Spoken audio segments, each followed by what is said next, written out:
Bismillahirrahmanirrahim. Assalamualaikum warahmatullahi wabarakatuh. Alhamdulillahirrabbilalamin. Wassalatu wassalamu ala asyrafil anbiya'i wal mursalin Sayyidina wa maulana Muhammadin wa ala alihi wa sahbihi ajma'in. Alhamdulillah, puji syukur hanya milik Allah subhanahu wa ta'ala. Mudah-mudahan di siang ini kita selepas sholat duhur saya membuat video ini, mudah-mudahan ada kemanfaatan untuk orang lain, dan ini memang salah satu dari moto kehidupan saya, bahwa setidaknya di usia yang sudah di atas 60 ini saya senantiasa berdoa, ya Allah, berilah kemanfaatan di sisa umur saya ini. Shalawat dan salam mudah-mudahan tercurah kepada junjungan kita Nabi Allah Muhammad Sallallahu Alaihi Wasallam. Mudah-mudahan kelak kita nanti mendapat syafaat Rasulullah Sallallahu Alaihi Wasallam. Saudaraku, siang ini saya akan bedah buku atau membahas terkait dengan Al-Ghazwul Al-Fikr, atau kita kenal dengan perang pemikiran. Sebagai pendahuluan bahwa umat Islam sesungguhnya secara umum tidak menyadari akan bahaya perang pemikiran. Fenomena ini dibuktikan dengan banyaknya muslim yang secara sadar ataupun tidak mengikuti, yaitu pemikiran, tingkah laku, dan gaya hidup orang-orang kafir barat. Dan ini tentunya sebagai ketidaksadaran muslim terhadap bahaya ini, tentunya akan menjadikan kita sebagai muslim akan kehilangan identitas kita, yaitu sebagai seorang muslim. Bahkan kebanggaan dengan tingkah laku jahiliyah ini telah dijadikan saat ini sebagai budaya. Dan tentunya topik yang akan saya sampaikan di sini agar kita memahami bahaya perang pemikiran yang dilakukan dengan berbagai cara dan sarana yang ada di sekitar kita, dengan memaparkan contoh bukti dan realitas, yaitu tentang Al-Ghazwul Al-Fikr.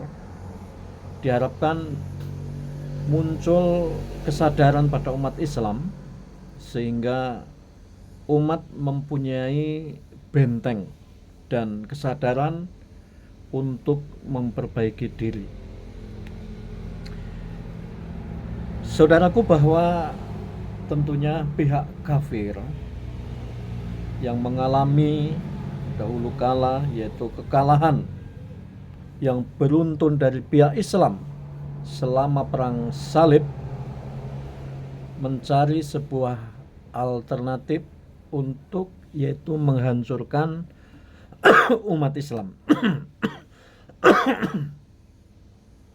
Mereka tidak pernah rela dan tidak pernah berhenti menyerang umat Islam.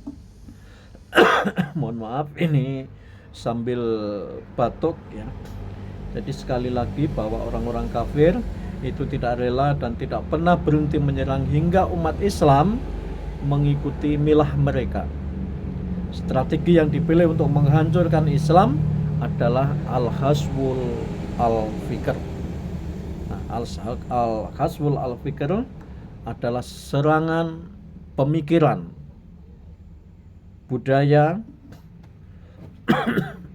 Mohon maaf agak batuk-batuk. Jadi sekali lagi bahwa al-ghazwul al-fikr ya, adalah serangan pemikiran, budaya, mental, dan konsep yang dilakukan secara terus-menerus dengan sistematik, teratur, serta terancang dengan baik. Hal itu dilakukan sehingga muncul perubahan kepribadian, gaya hidup, dan tingkah laku pada umat Islam sekarang.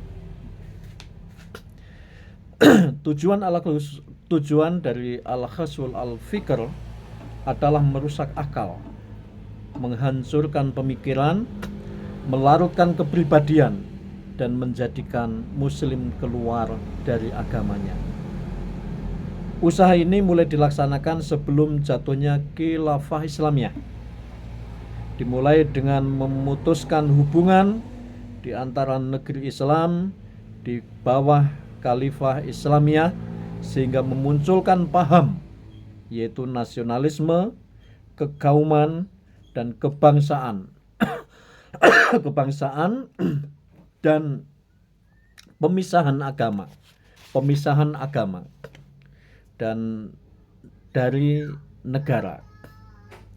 Orientalis, juga kristenisasi, dan gerakan pembebasan perempuan juga merupakan aktivis al-ghazwul al-fikr yang sudah menunjukkan hasilnya pada sebagian umat Islam yang sekarang menjadi dan merubah menjadi jahiliyah.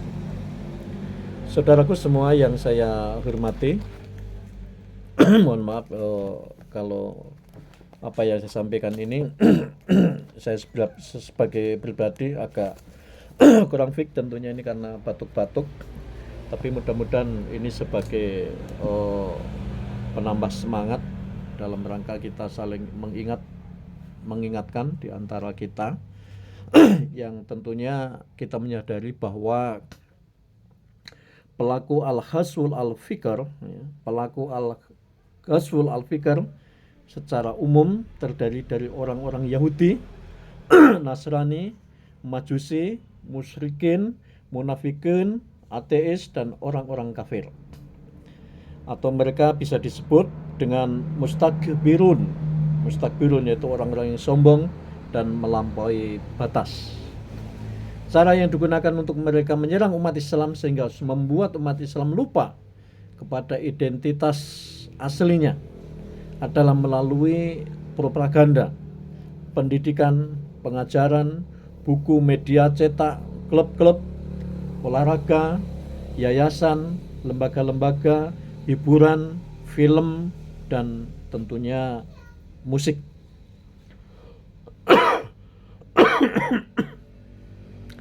Bahaya al-ghazwul al-fikr dapat membuat umat Islam tentunya yaitu tertipu, cenderung menjadi kafir, mencintainya, mentaatinya, mengikuti cara hidupnya, menyerupai perilaku, sampai memberikan loyalitas kepada orang-orang kafir. Apabila bahaya itu sudah datang pada umat Islam, maka ia menjadi hina dan cenderung menjadi pengikut orang-orang kafir. Bahkan dapat menjadi murtad. Ia akan mendapat laknat dan azab dari Allah sehingga Allah berlepas diri darinya. Kehidupan orang muslim yang masuk dalam perangkat al-ghazwul al-fikr ini tentunya akan berubah menjadi kehidupan, yaitu kehidupan jahiliyah. Saudaraku yang saya hormati, bahwa kehidupan jahiliyah yaitu merupakan kehidupan yang jauh dari berkah Allah Subhanahu wa taala serta gelap tanpa panduan dan petunjuk darinya. Kehidupan ini akan merugikan kita di dunia dan akhirat tentunya. Sehingga kejahilian disebabkan karena prasangka buruk pada Allah, merasa diri cukup dan tidak butuh hidayah dari pertolongan Allah, serta sombong. Hasil kejahilian Di antaranya adalah persangkaan jahiliyah, hukum jahiliyah, pengabdian jahiliyah, kebanggaan jahiliyah, tradisi jahiliyah secara umum, bahwa jahiliyah merupakan sebuah sistem, konsep, dan amal kehidupan individu yang berada dalam kegelapan cahaya Islam. Saudaraku, bahwa kita harus mengembalikan kepercayaan umat Islam kepada agamanya. Tugas kita adalah mengembalikan, yaitu kepercayaan umat Islam kepada agamanya. Sulit dilakukan kecuali yaitu dengan satu kata, yaitu dakwah. Dakwah dan jihad yang dipelopori oleh harakah dan jamaah Islamiyah. Dan kesulitan ini disebabkan karena tingkah laku dan gaya hidup jahiliyah sudah menyatu dengan diri muslim.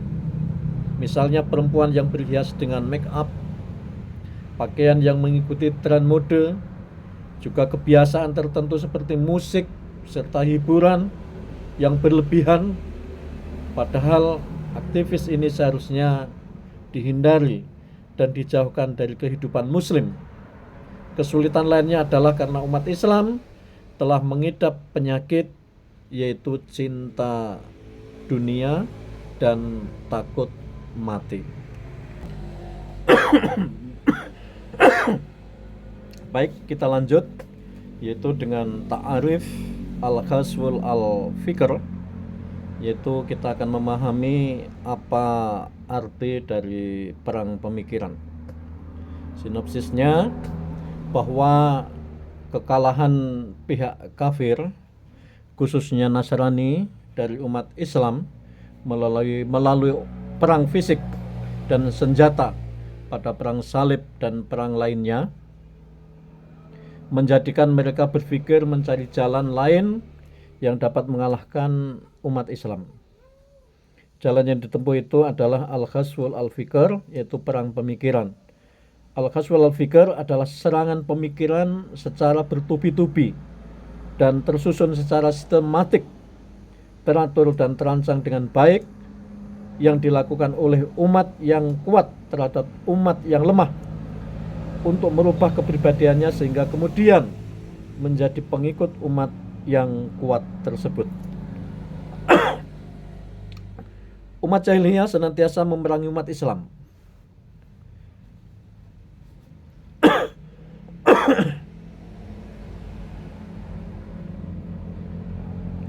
Yaitu untuk merubah bagaimana kepribadiannya sehingga mereka mengikuti langkah-langkah orang-orang kafir.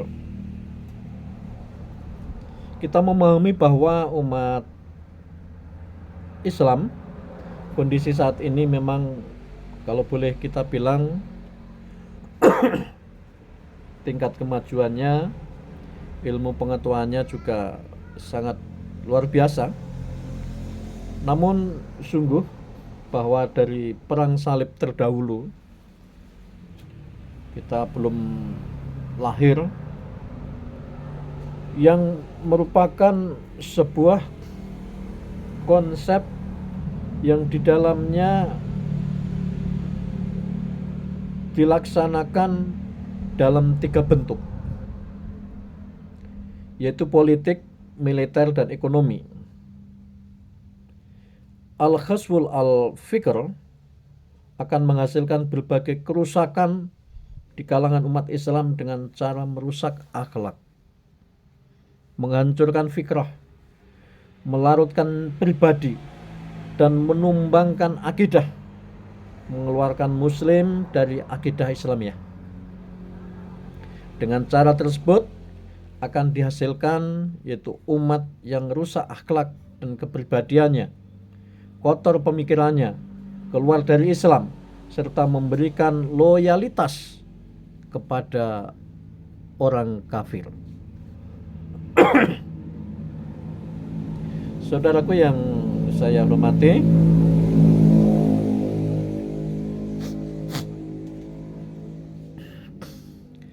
al-ummah al-jahiliyah atau umat yang menentang Allah, bahwa jahiliyah merupakan konsep kehidupan suatu umat yang menentang kekuasaan Allah Subhanahu wa taala. Konsep kehidupan jahiliyah ini berbentuk hukum, peraturan, dan pengabdian. Kehidupan jahiliyah pada zaman Nabi Muhammad SAW telah hancur, digantikan dengan datangnya cahaya Islam. Namun demikian, kejahilian yang sudah dikubur oleh Nabi SAW, kita saat ini merasakan bangkit lagi dan bermunculan di berbagai tempat untuk menghancurkan dan mengajak manusia mengikuti gaya hidup dan amalannya. Umat Islam atau umat jahiliyah bisa ditemui pada sebagian umat Islam apabila mereka menentang kekuasaan dan aturan dari Allah Subhanahu wa taala. Quran surat 5 ayat 50 yang merupakan sebuah dalil apakah hukum jahiliyah yang mereka kehendaki dan hukum siapakah yang lebih baik daripada hukum Allah bagi orang-orang yang yakin.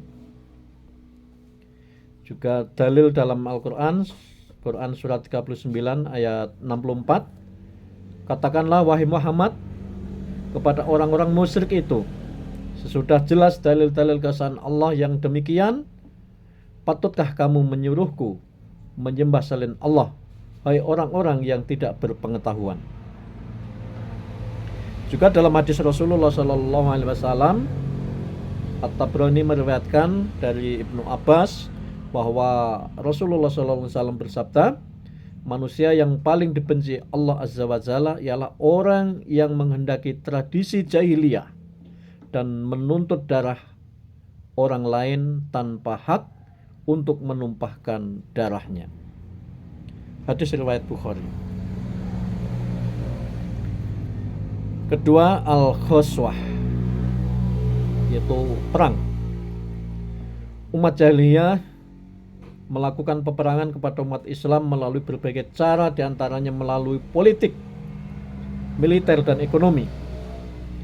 Mereka yang melakukan peperangan secara opini dan pemikiran tidak saja kelompok non-Islam, tetapi bisa juga dari kalangan Islam sendiri.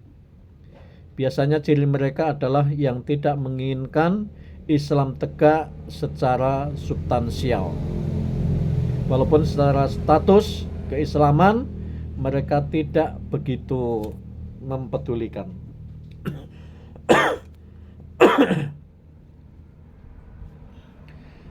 Asiasi atau kita kenal bahasanya yaitu politik. Politik jahiliyah disampaikan melalui media dan media tersebut sekaligus sebagai cara musuh Islam untuk menjatuhkan, mengalahkan Islam bahkan di negeri Islam sendiri. Bukti ini dapat dilihat di mana hampir semua negara Islam politiknya dikuasai oleh politik jahiliyah, yaitu demokrasi ala barat atau demokrasi yang diciptakan untuk mempertahankan kepentingan para penjajah.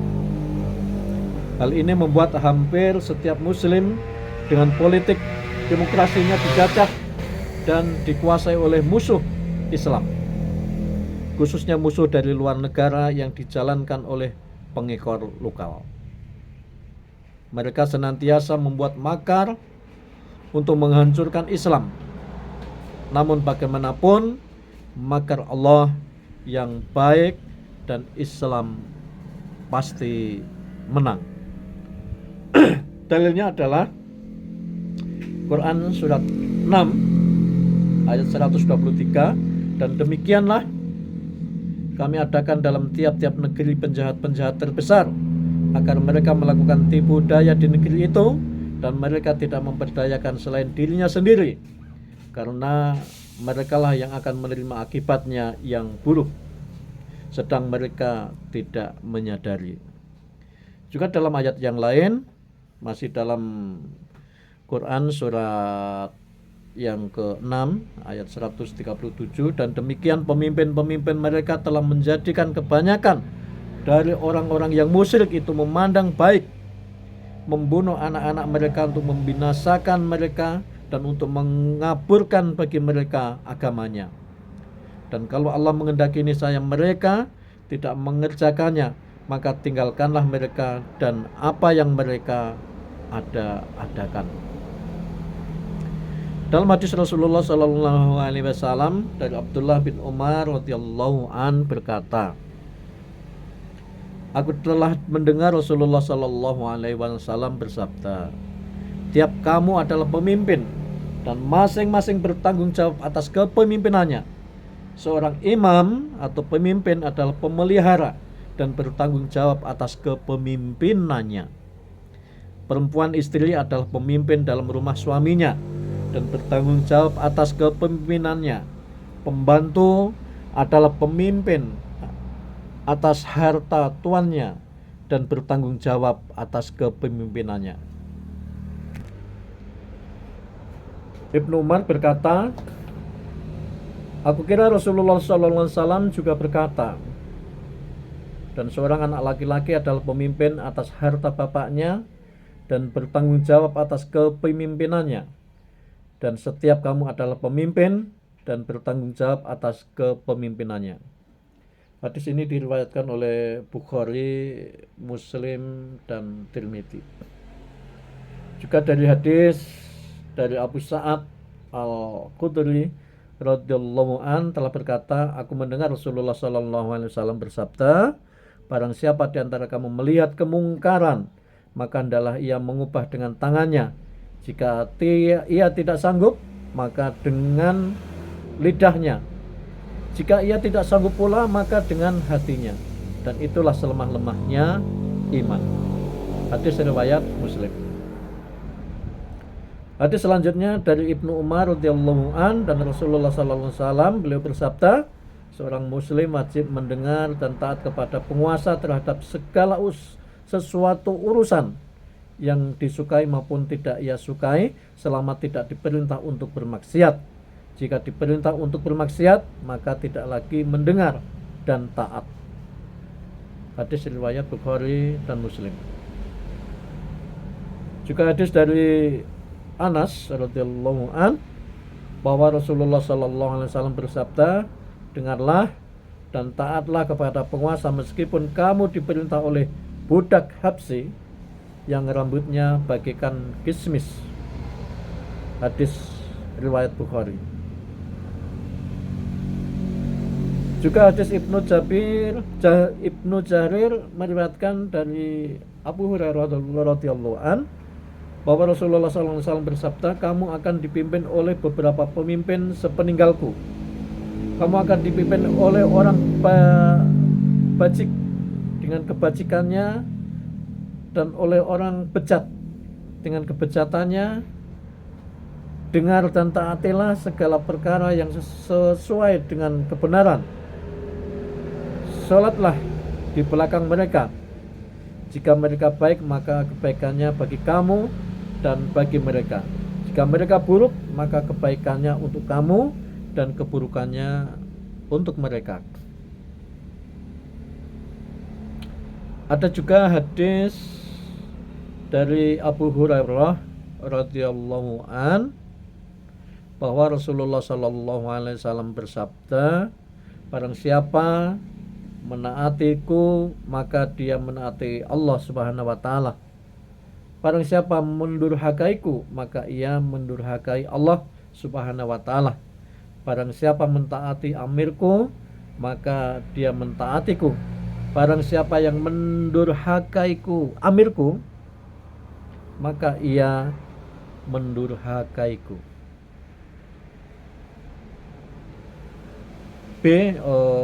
Selanjutnya adalah askar militer.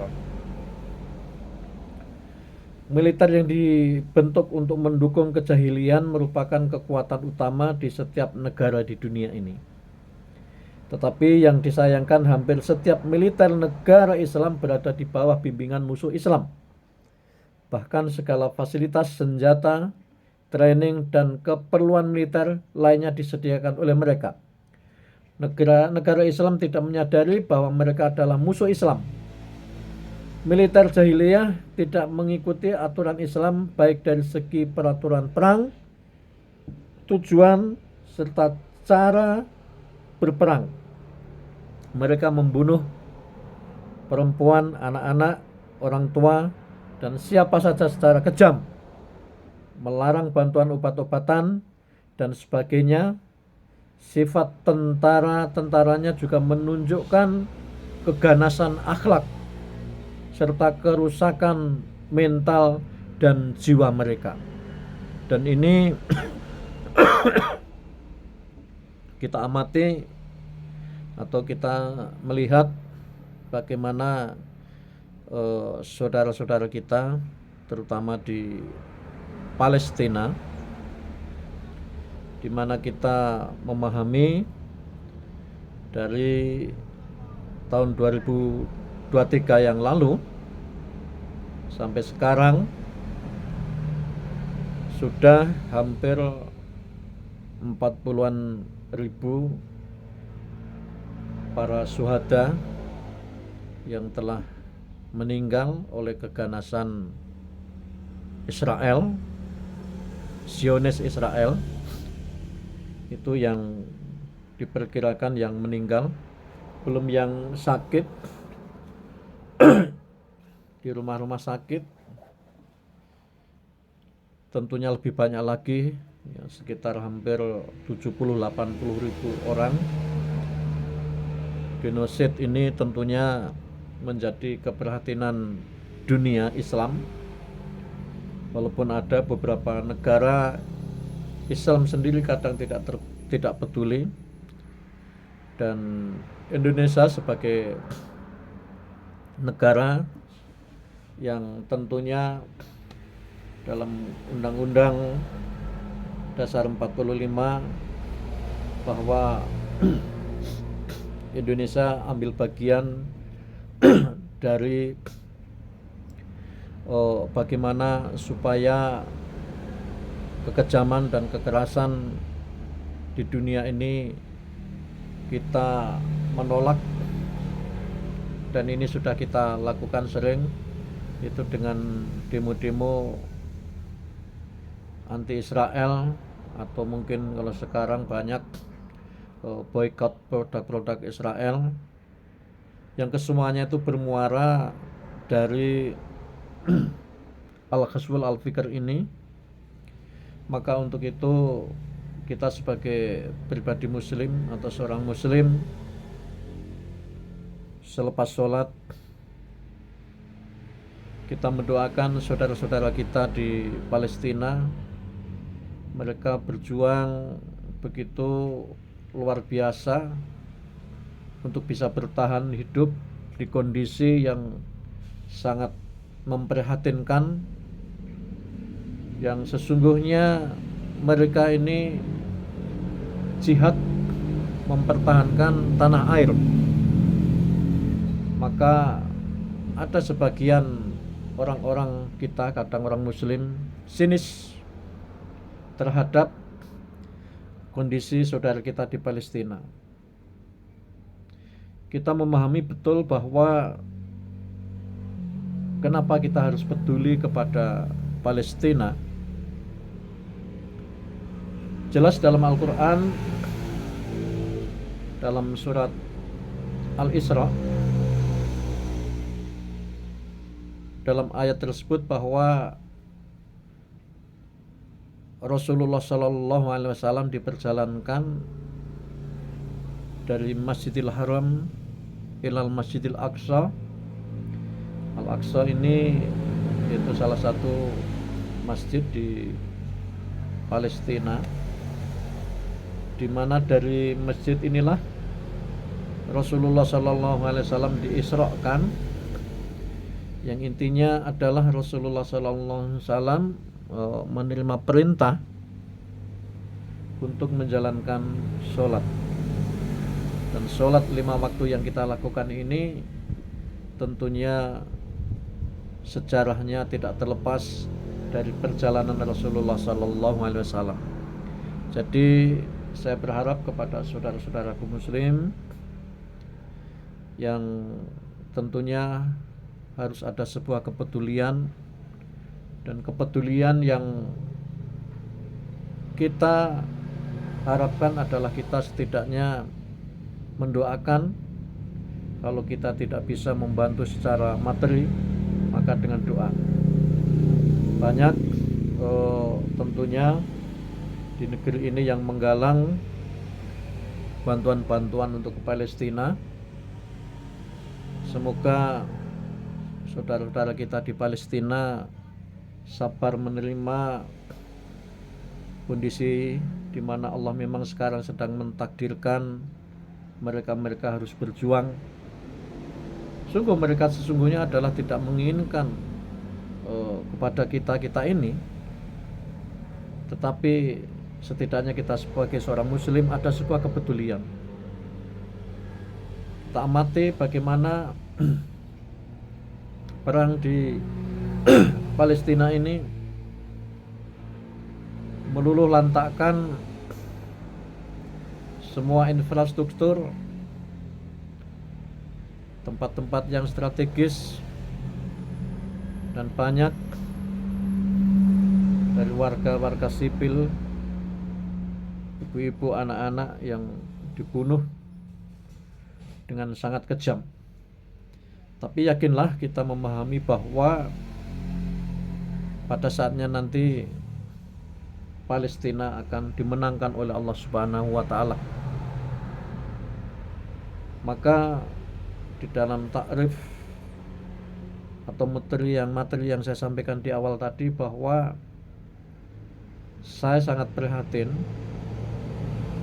kondisi umat Islam saat ini. Limata takharakal muslimin walimata takhadama khairuhum. Mengapa umat Islam lemah? Mengapa umat Islam terlina bubukkan oleh kondisi zaman seperti saat ini? Tentunya satu permasalahan yang kita ambil bahwa faktor kesadarannya sangat berkurang.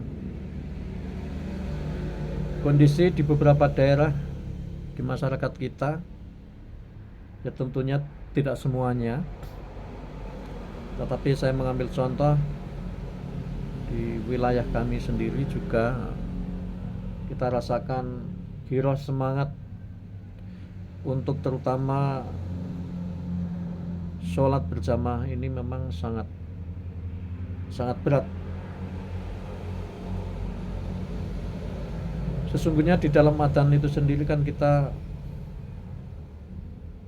memahami artinya bahwa sungguh tidak ada panggilan terbaik di dunia ini kecuali panggilan adzan, hayya 'alas shalah, hayya 'alal falah.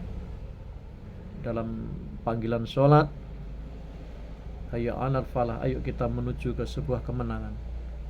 Sehingga tatkala kita sudah diperdengarkan adzan, disinilah kita diuji sejauh mana hati kita tatkala kita dipanggil Allahu Akbar, Allahu Akbar, sikap apa yang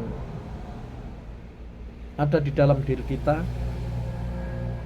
Maka terpenting adalah bagi kita tatkala kita sudah menginginkan dalam diri kita sebuah perubahan, maka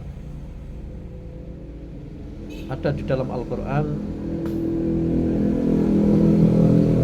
ya ayyuhalladzina amanu dukhulu fi silmi kafah wa la tattabi'u khutuwatis syaitan innahu lakum aduwwun mubin. Hai orang-orang yang beriman, masuklah kalian semua ke dalam Islam secara kafah. dan janganlah mengikuti langkah-langkah setan, karena setan itu sungguh bagi kita adalah musuh yang nyata. Nah, inilah tiap hari kita perang, bukan perang pemikiran lagi. Di dalam diri kita ini bergejolak terus. Kita paham dan yakin bahwa sisa hidup yang kita miliki ini hanya dua, menambah kebaikan atau menambah keburukan. Maka barang siapa yang menempuh suatu kehidupan atau kebiasaan-kebiasaan di masa mudanya, rajin ibadah, taat, terutama sholat berjamaah, maka ya nanti di tuanya insya Allah akan diringankan. Maka sekarang kalau kita amati betapa banyak di beberapa masjid di sekitar kita melihat ada saudara-saudara kita yang istiqomah, sudah tua, berjalan dengan tongkatnya, mungkin sama istrinya kalau istrinya masih ada. Mereka mendatangi panggilan adzan itu tadi. Ini tidak mudah karena memang dari mudanya mereka sudah mengusahakan seperti itu. Nah, sekarang saat muda mereka leha-leha, tidak lagi mempedulikan panggilan adzan, walaupun masjidnya itu sangat dekat. Maka kalau hatinya jauh dengan masjid ya walau alam. Tetapi kalau memang hatinya dekat dengan masjid, walaupun rumahnya jauh ya dekat hatinya ke masjid.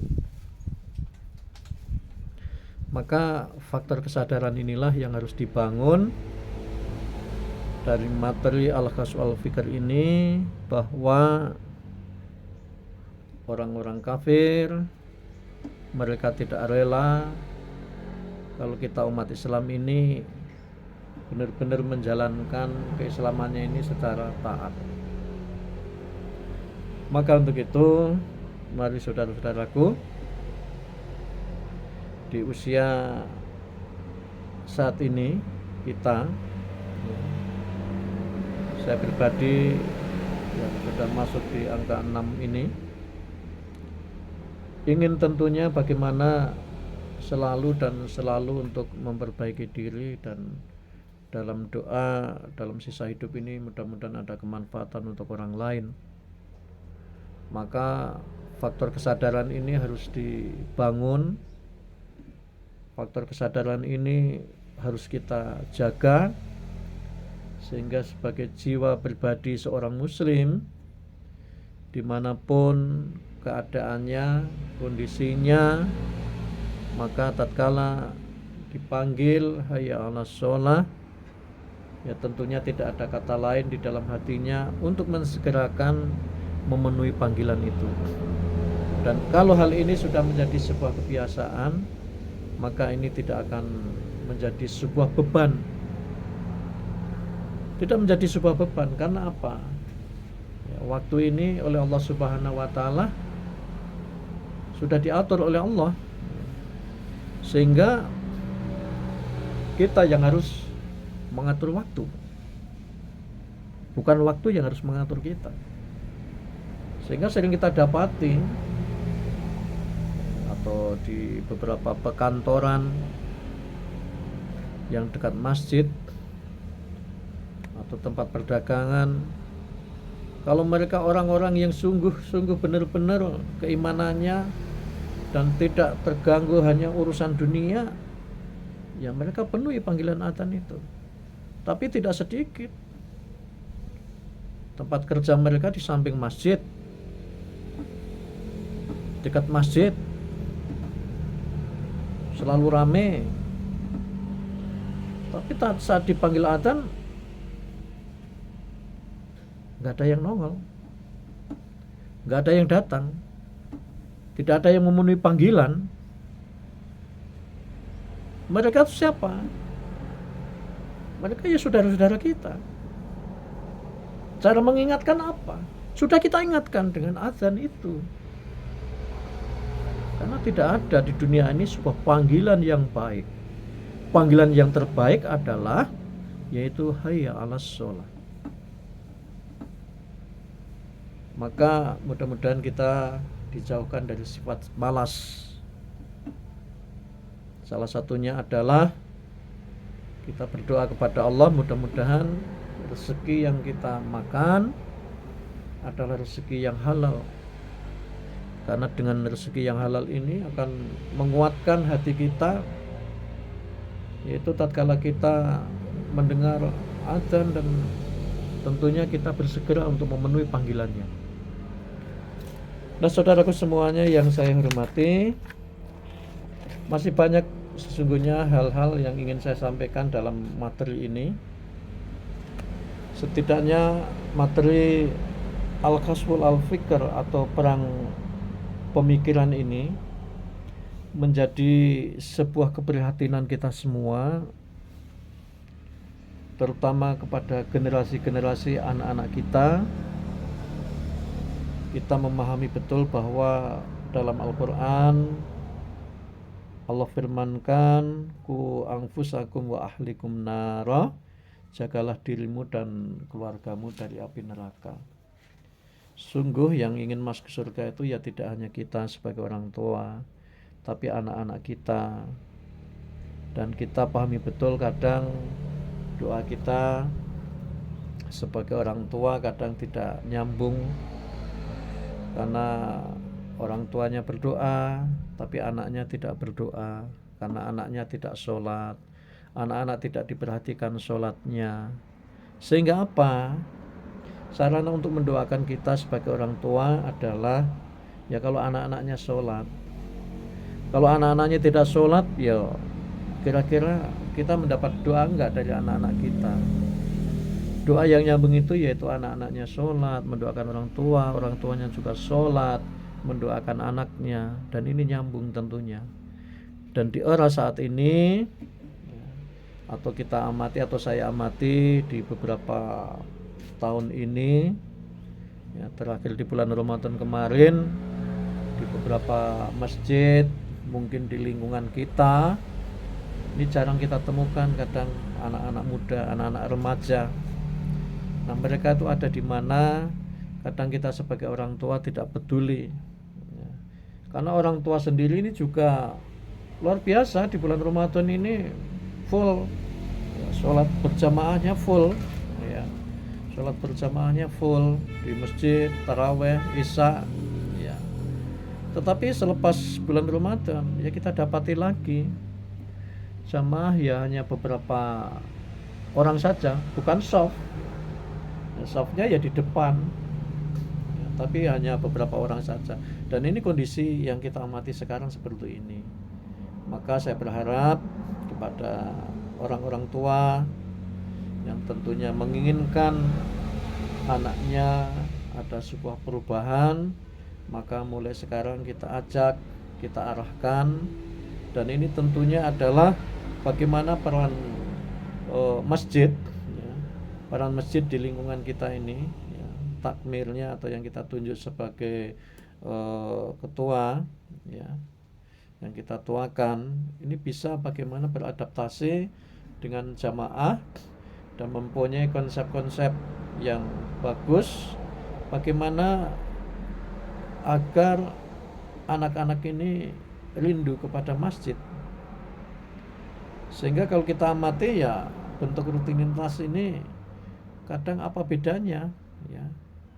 Mereka datang ya kalau pas Jumatan saja sholat, selepasnya tidak ke masjid.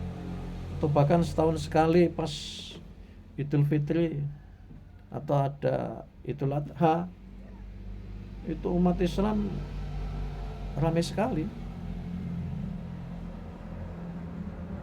Apalagi Lebaran kemarin, ya, malam takbiran di beberapa daerah, di masjid-masjid, anak-anak muda sangat bersemangat sekali untuk takbir, yang tentunya kadang koridor-koridor Islam itu dilabrak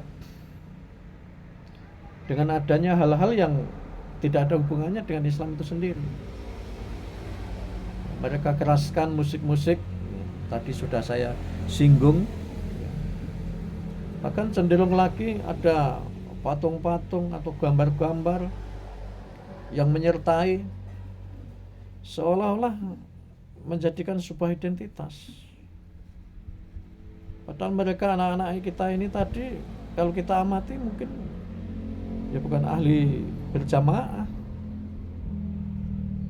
tetapi tatkala takbiran luar biasa giroh semangat mereka. Nah, ini yang perlu kita sadari, kita sebagai orang tua ya, karena kita menginginkan Rabbi habli minas sholih, meminta kepada Allah agar kita menjadi anak-anak yang soleh, yang baik, yang lurus, yang tidak terkena dengan perang pemikiran tadi itu. Karena apa? Zamannya sekarang ini memang ya sangat luar biasa dengan hadirnya teknologi yang begitu luar biasa ini, Android ini. Inti dari al-hasbul al-fikr adalah tentunya bagaimana umat Islam itu dibuat terlena. Umat Islam dibuat terlena. Dan ini melalui musik, budaya. Coba kalau di daerah-daerah atau daerah kita yang kita amati, kalau sedang ada hajatan, mereka keundangan kadang mendekati sore, jam-jam sore mendekati maghrib, padahal antrian untuk makan jamuan itu juga lama. Musik yang hingar-bingar, mungkin tuan rumahnya yang sudah dandan make up. Saya yakin kalau umat Islam, apakah yakin mereka-mereka yang sudah didandan, yang harus dipacak di depan atau among tamunya, semua ini tidak meninggalkan sholat? Anda yakin? Saya yakin mereka ya mungkin sholat, tapi untuk tepat waktu walau alam saya yakin tidak. Dan ini kejadian ini nyata di daerah kita ini, bahwa apa? Inilah, apalagi kalau nanti sudah dengan musik melenakan, ada reog, ada segala macam ya, mereka harus dandan ya, maka peran dari budaya ini kadang yang melenakan kita sebagai umat Islam. Karena apa? Pelakunya di situ banyaknya saudara-saudara kita Muslim. Pelakunya dari saudara-saudara kita Muslim juga dalam pengakuannya. Karena apa? Karena ya ada sebuah ketakutan nanti ditinggal, nanti bagaimana, sehingga yaudah mereka tinggalkan sholat. Mereka tidak sadar bahwa hal-hal semacam ini sering terjadi di masyarakat kita. Maka solusinya adalah kita berdoa dan minta tolong kepada Allah, selalu berikhtiar agar apa? Istiqomah, diberi sikap istiqomah dalam menjalankan ibadah, dalam ketaatan. Jadi dalam kondisi apapun, namanya sholat gak bisa ditunda, dimana Allah sudah atur dalam Al-Quran juga apa? Sholat harus tepat waktu. Dan kita ini kadang suka menggampangkan. Menggampangkan itu artinya apa? Menunda itu. Maka saya yakin bahwa kita kelak akan dimintai pertanggungjawabannya. Kita sebagai orang tua, bagaimana kita mendidik anak-anak kita, atau bagaimana kita memberikan nafkah kepada anak-anak kita. Kita sebagai orang tua, sebagai pejuang pencari nafkah. Materi yang saya sampaikan di depan tadi sungguh bahwa al-khaus wal fikr ini memang jauh sebelum kita ada ini sudah ada bagaimana cara melemahkan umat Islam, terutama dalam bidang akidahnya. Tetapi dalam hal-hal yang sifatnya kita umat Islam atau tersinggung, ya, giroh kita ya juga luar biasa untuk membela itu. Maka dengan demikian, maka sekali lagi saudara-saudaraku yang saya cintai karena Allah, siang ini tadi saya selepas dari sholat zuhur berkeinginan untuk menyampaikan apa yang saya sampaikan dari awal tadi sampai sekarang ini, tentunya menjadikan sebuah bentuk keprihatinan kita terkait dengan kondisi yang kita rasakan di masyarakat dan di lingkungan kita, bahwa sesungguhnya kita sebagai seorang muslim, maka kita dituntut sejauh mana kepedulian kita terhadap agama, yang menjadikan agama itu betul-betul masuk di dalam hati kita, dan sejauh mana kita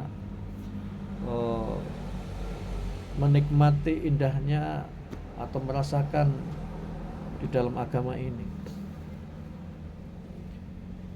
Allah juga dalam Al-Quran sampaikan, yarfa'illahu alladziina amanu minkum walladziina utul ilma darajat. Kita paham bahwa apa? Allah itu akan mengangkat derajat orang-orang yang beriman beberapa derajat, dan itu adalah suatu bentuk sejauh mana ikhtiar kita, sejauh mana ikhtiar kita. Karena di era saat ini kita sebagai seorang muslim tidak ada alasan kita ini menjadi umat yang bodoh. Tidak ada alasan.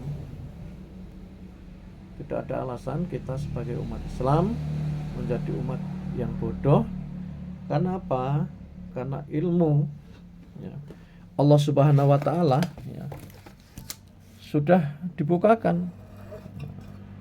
Kita tidak paham, kalau kita tidak tahu apa-apa, ya kita bisa belajar, kita bertanya, atau kita membuka Mbah Google, kita bisa menanyakan seperti itu.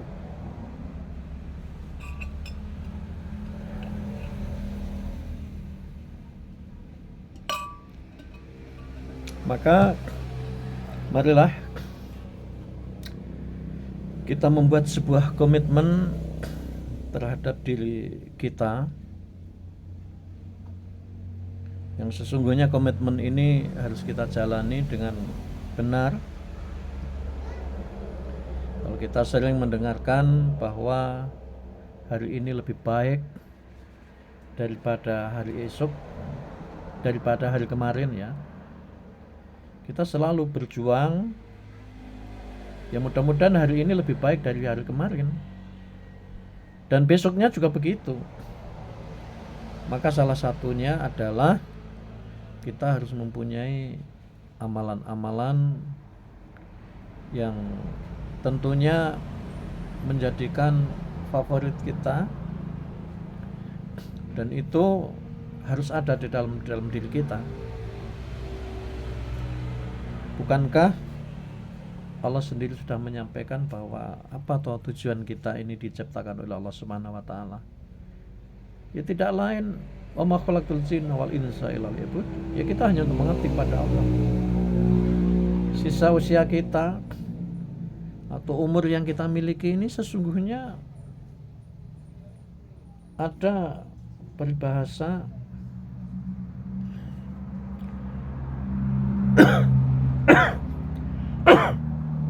usia bukanlah bilangan waktu, tapi bilangan prestasi. Apa prestasi kita di dalam hidup ini atau selama ini? Terkait dengan ketaatan kita kepada Allah Subhanahu wa taala.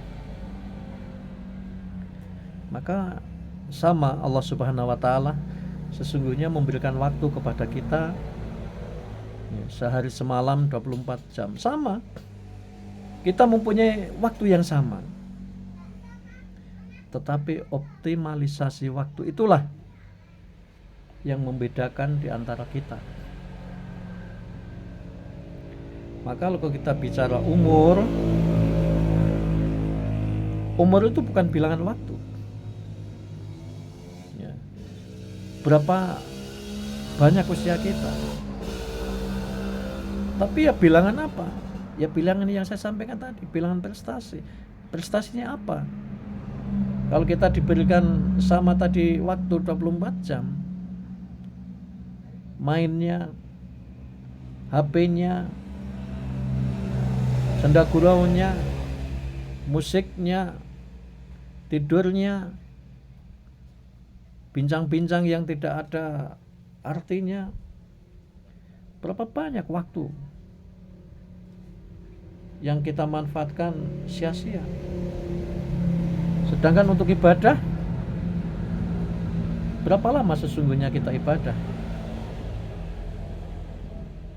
Maka umur sama dengan kita menerima nikmat dari Allah Subhanahu wa taala yang tidak pernah berhenti. Luar biasa, Masya Allah. Nikmat Allah ini tidak pernah berhenti. Sesakit-sakitnya di dunia, sungguh masih ada yang menolong kita. Kita tidak punya makan, mungkin ada yang memberi makan. Kita kepanasan, mungkin ada yang tempat untuk kita berteduh. Atau dalam keadaan hujan, kita masih bisa ngeyup.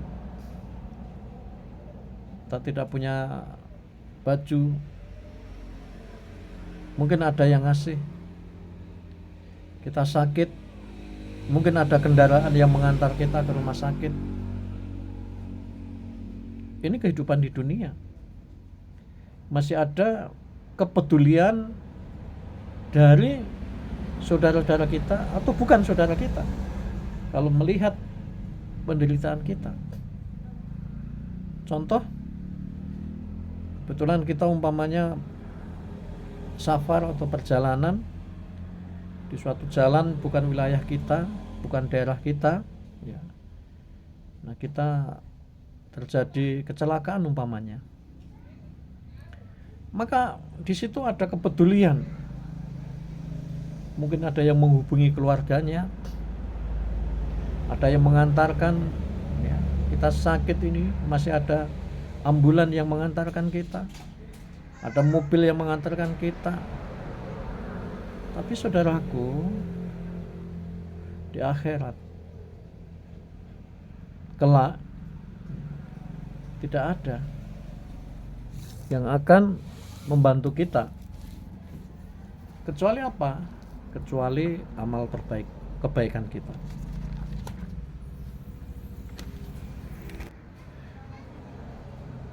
Baik saudaraku, mungkin saya harus menyudahi perbincangan saya di siang hari ini, dan saya akan menutup dengan salah satu 3 ayat terakhir dalam Al-Quran surat Al-Munafikun ayat 9, 10, dan 11. Ini menjadi sebuah renungan kita bersama bahwa Allah Subhanahu wa taala berfirman, harus kita resapi, ya ayyuhalladzina amanu la tulhikum amwalukum wala auladukum an dzikrillah wa may yaf'al dzalika fa ulaika humul khasirun. Wahai orang-orang yang beriman, janganlah harta bendamu dan anak-anakmu melalaikan kamu dari mengingat Allah. Dan barang siapa berbuat demikian, maka mereka itulah orang-orang yang rugi. Orang-orang yang merugi itu bagaimana?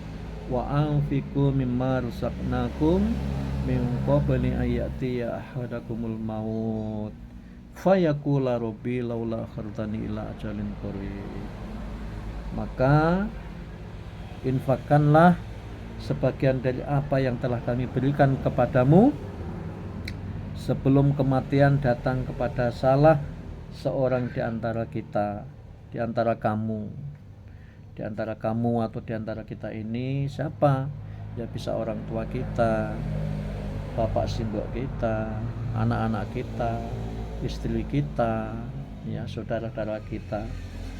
Lalu dia berkata, menyesali, ya Tuhanku, sekiranya engkau berkenan menunda kematianku sedikit waktu lagi, maka aku akan dapat bersedekah dan aku akan termasuk orang-orang yang saleh.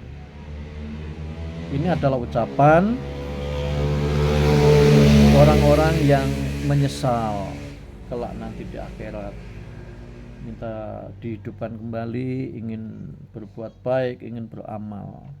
Tapi Allah dalam surat Al-Munafikun ini ayat 11, ayat terakhir, itu surat ke-63 juz 28, Allah tegaskan, walan yuakhirullahu nafsan idza jaa ajaluha wallahu khabirun bima ta'malun. Dan Allah tidak akan menunda kematian seseorang apabila waktu kematiannya telah datang, dan Allah Maha teliti terhadap apa yang kamu kerjakan. Nah, demikianlah saudara-saudaraku yang bisa saya sampaikan di kesempatan siang ini. Mudah-mudahan menjadi bahan renungan pelajaran kita bersama, bahwa pertama saya sampaikan di akhir-akhir tadi, kita sebagai seorang muslim tidak ada alasan untuk menjadi seorang muslim yang bodoh. Artinya apa? Artinya ilmu pengetahuan sudah dibuka oleh Allah Subhanahu wa taala, tinggal kita mau atau tidak, kita banyak belajar. Demikianlah, lebih dan kurangnya saya mohon maaf. Besok saya akan bikin video lagi, yaitu terkait dengan al-amal. Apa itu amal? Al-amal insya Allah besok akan kita bahas. Kurang lebihnya demikian saudara-saudaraku. Sekali lagi saya mohon maaf apabila apa yang saya sampaikan ini tidak berkenan kepada kita semua, tapi setidaknya Allah sudah menyampaikan dalam Al-Quran, kita diharuskan sebagai umat muslim untuk saling ingat mengingatkan dalam hal kebaikan, atau mungkin ada orang yang tersinggung dan sebagainya. Inilah salah satu, mungkin kita tatkala diingatkan dalam kebaikan, maka ya jalani saja bahwa ini adalah yang hak. Maka kemauan billahi taufiq wal hidayah. Wassalamualaikum warahmatullahi wabarakatuh.